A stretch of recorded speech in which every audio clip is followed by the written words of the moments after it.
attend a pre-Grammy party being hosted by Clive Davis, the founder of Arista Records, who had been her pop mentor. And I am personally devastated by the loss.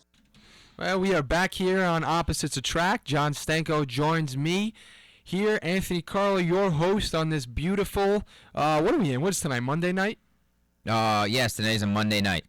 John looked at me like he had no idea what I was talking about. Took me a second to realize that. What? This is a Monday night. Yes, this is a Monday. I kind of been so busy that I get lost in the shuffle of the week. I used to feel like during the week, it would time would go by so slow. But the more things you do during the week, the quicker the weekend comes. It's true. So that's a good thing. But anyway, we hope you heard our segment on Michael Sam, and now we're moving on to Marcus Smart and the incident that recently happened at a Texas Tech Oklahoma State game, in which Marcus Smart had an altercation with a fan. His name was Pete Orr. In the stands, Marcus Smart went into the stands on a hard foul and a drive to the hoop, and wound up being on the ground in front of a fan who basically enticed him to viciously push him. And Marcus Smart pushed the fan after being after being told some negative things, and that has created a whole bunch of ESPN / I think that went pretty much all over the place, the antics of Marcus Smart. Yep. What is your take on the situation, Mr. Stanko? For one, I think his name is Jeff Orr. I apologize. Yeah. I've been calling him Pete Orr. I don't know why. So, I called Sam May. You're calling Jeff Pete. So we both are making mistakes with names here. Listen, it is never okay for a player to touch a fan the way it happened. Never okay.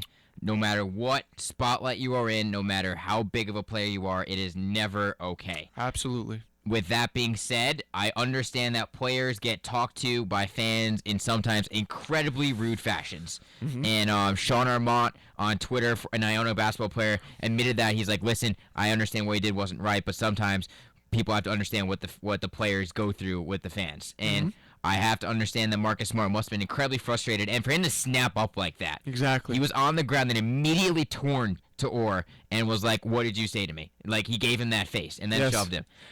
It's never okay what he did. I commend Oklahoma State for immediately giving him a 3-game suspension. I agree. Immediately without any NCAA thing, I agree. Giving him to them because that's what he deserved.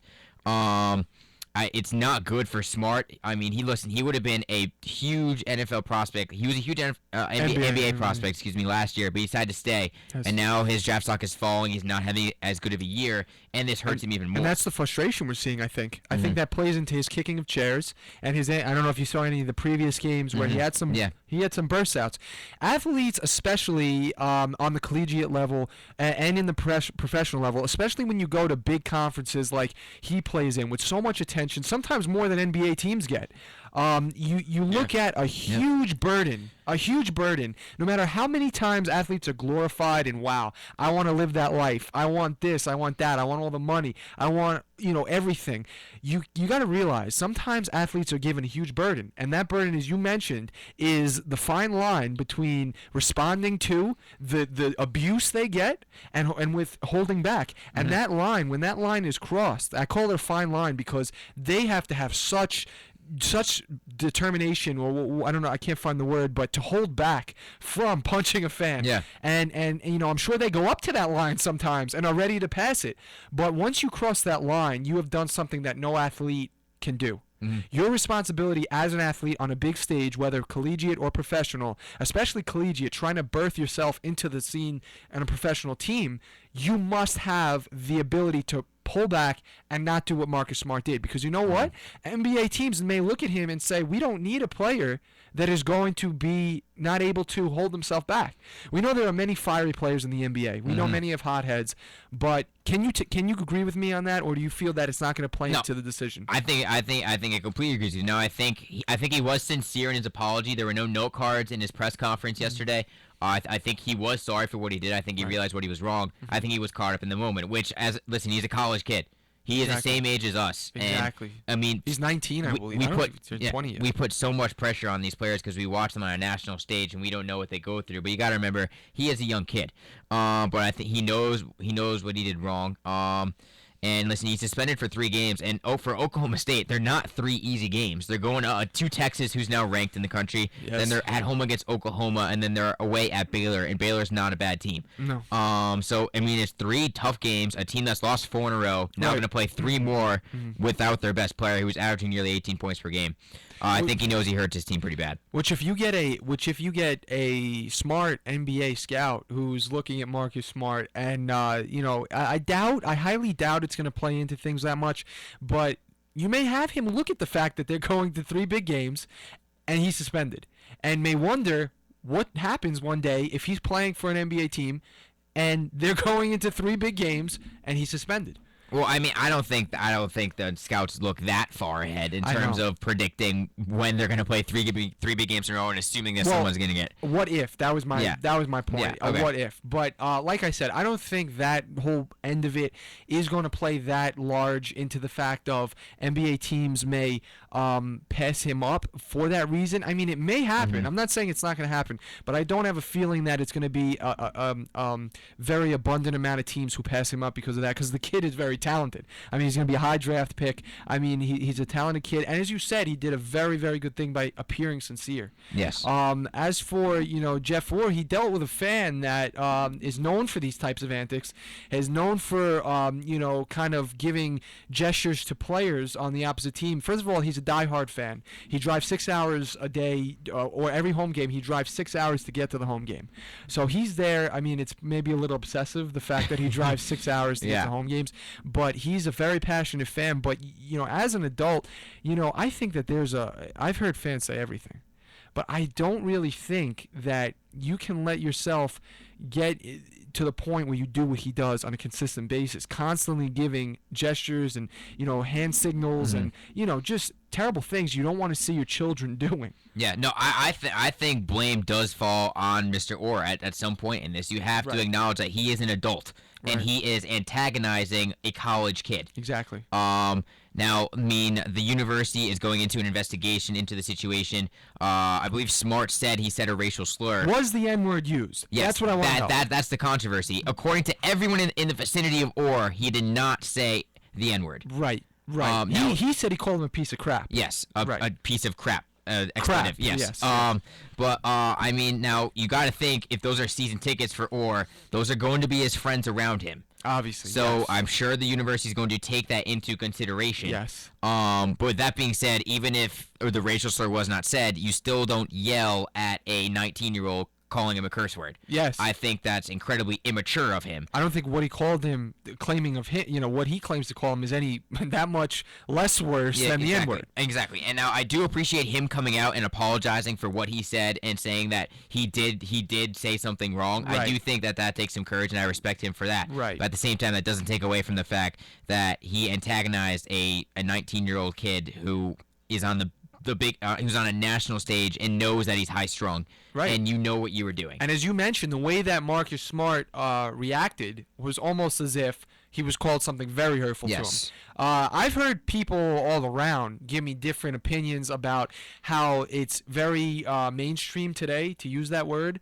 If it was used, the N-word, and we know it is we know it is mainstream. I mean, you and I as college students hear it every day. Yes, we do. But maybe Marcus Smart is from the old-fashioned, family that realizes that is not a word to call anybody. That is a thing that came into my mind, because when you are around a basketball team, you hear that word. No matter what team you're around, you hear it. Exactly. And whether it be right or wrong, they still say it. And I'm not gonna point out who says it or who doesn't. Right. But then when someone else, I think it's the way, obviously, that Orr said it, if he did, that got the thing wrong, because when friends say it to each other, they do not mean it in a derogatory or abusive way. Right.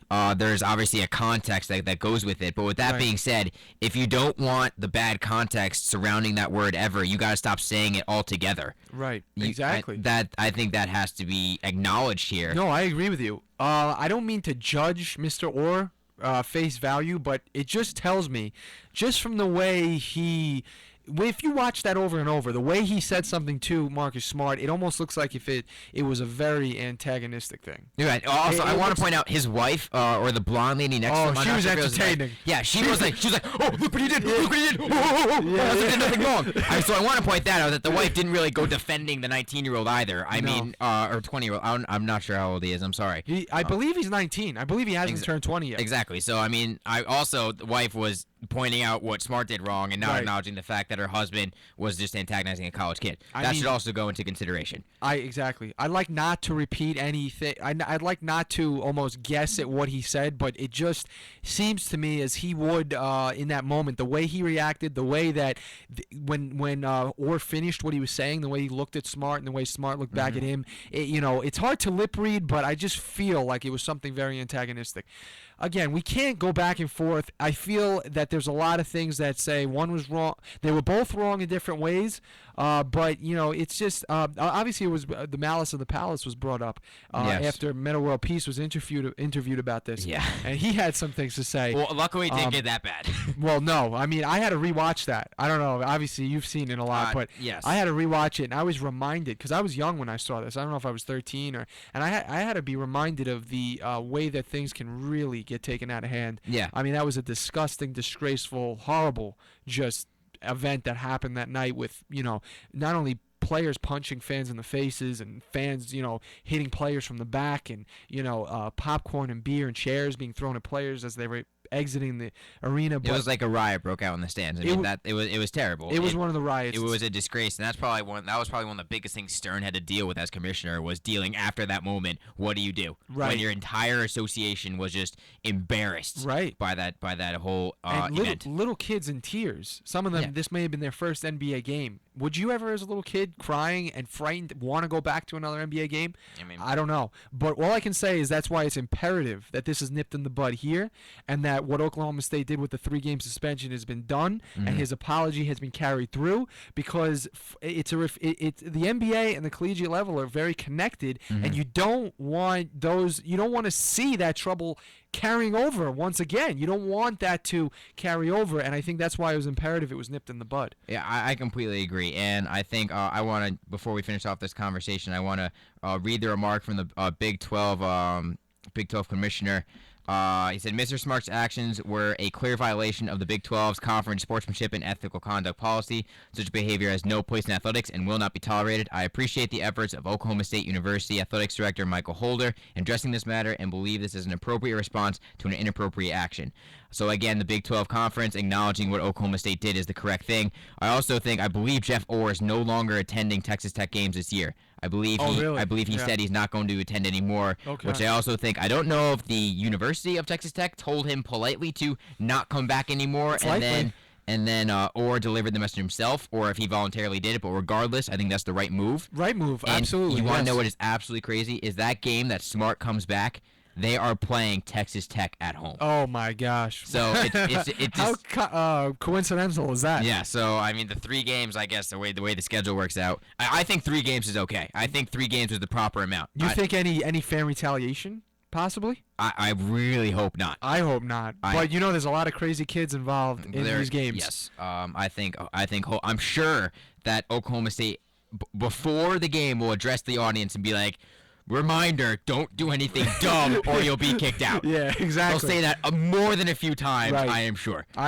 But I can tell you this, it'll probably be an intense atmosphere. Oh, I'm sure it will be a bit more than intense. Yeah, I definitely can say that. So, Marcus Smart and that situation is hopefully finished. We can, say that on that topic. We will take another break, and we'll be back here as John Stanko and I go through what we think is going to be happening Major League Baseball-wise with pitchers and catchers. Just around the corner. We're excited. Baseball is one of our favorite sports, and we hope it is yours too. But we'll be back here on Opposites Attract in just a few moments. This is Sports Central with Joe D and John Franchini on WICR. Hey, John, what'd you think of the Giants' run game? I think the return of Brandon Jacobs really provided the Giants with a gritty, intimidating running game that they lacked with David Wilson, and I felt he had a good game. A good game? Are you kidding me? He scored a touchdown. Brandon Jacobs in the backfield on 2nd and 5 off the fake to Jacobs. Manning now hits Jacobs out of the backfield. And Jacobs